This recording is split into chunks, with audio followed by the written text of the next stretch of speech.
بسم اللہ الرحمن الرحیم۔ السلام علیکم۔ ایک بحری جہاز پر ایک ڈریکولا انسانی روپ میں سوار تھا۔ رات ہوتے ہی وہ جہاز پر سوار کسی انسان کا خون پیتا اور یوں اپنی پیاس بجھاتا۔ ایک روز یہ بحری جہاز بیچ سمندر میں کسی چٹان سے ٹکرا گیا۔ لوگ فوراً لائف بوٹس کی طرف بھاگے۔ یہ ڈریکولا بھی ایک آدمی کی مدد سے ایک لائف بوٹ پر سوار ہو گیا۔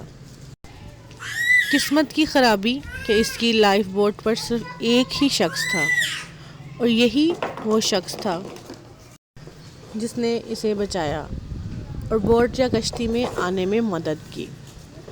رات ہوئی تو ڈریکولا کو انسانی خون پینے کی پیاس ہوئی۔ ڈریکولا نے خود کو کہا کہ یہ بے شرمی ہوگی جو میں اپنے محسن کا خون پیوں۔ اس نیک بندے نے ہی تو مجھے ڈوبنے سے بچایا ہے، میں کس طرح احسان فراموشی کروں؟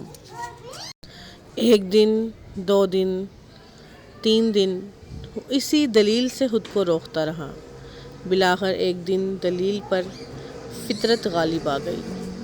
اس کے نفس نے اسے دلیل دی کہ صرف 2 گھونٹ ہی پیوں گا، اور وہ بھی اس وقت جب محسن انسان نیند میں ہوگا، تاکہ اس کی صحت پر کوئی واضح فرق بھی نہ پڑے اور میری پیاس بھی تنگ نہ کرے۔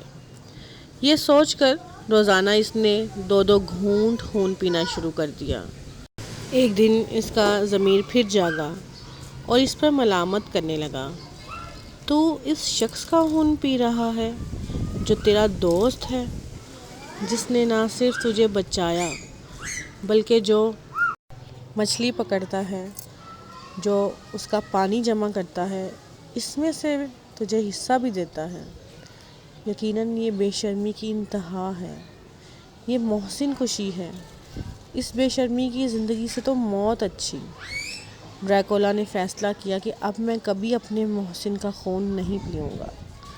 ایک رات گزری، دوسری رات گزری، تیسری رات۔ ڈریکولا کا محسن بے چینی سے اٹھا اور بولا، تم خون کیوں نہیں پیتے؟ ڈریکولا حیرت سے بولا کہ تمہیں کیسے پتہ چلا کہ میں ڈریکولا ہوں اور تمہارا خون پیتا تھا؟ محسن بولا کہ جس دن میں نے تمہیں بچایا تھا، اس دن تمہارے ہاتھ کی ٹھنڈک محسوس کر کے میں سمجھ گیا تھا کہ تم انسان نہیں ہو۔ ڈریکولا ندامت سے بولا، دوست، میں شرمندہ ہوں جو میں نے کیا، لیکن اب میرا وعدہ ہے میں مر جاؤں گا لیکن تمہیں نقصان نہیں پہنچاؤں گا۔ محسن بولا، کیوں مجھ سے دشمنی کا اظہار کر رہے ہو؟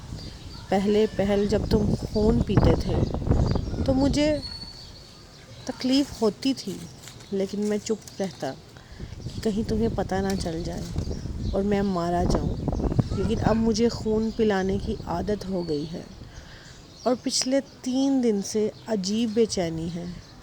اگر تم نے خون نہ پیا تو میں مر جاؤں گا۔ کتنی حیرت کی بات ہے نا؟ بحیثیت قوم ہمیں بھی خون پلانے کی عادت ہو چکی ہے۔ ہم اپنی خوشی سے، اپنی مرضی سے خون پینے والوں کو منتخب کرتے ہیں اور پھر اپنا خون پلا پلا کر انہیں پالتے ہیں تاکہ اگلی دفعہ بھی انہی خون پینے والوں کو منتخب کر سکیں، کیونکہ ہمیں بھی خون پلانے کی عادت ہو چکی ہے۔ خون نہ پلائیں گے تو ہم بھی مر جائیں گے۔ ذرا سوچیے گا۔ اللہ ہم سب کا حامی و ناصر ہو، آمین یا رب العالمین۔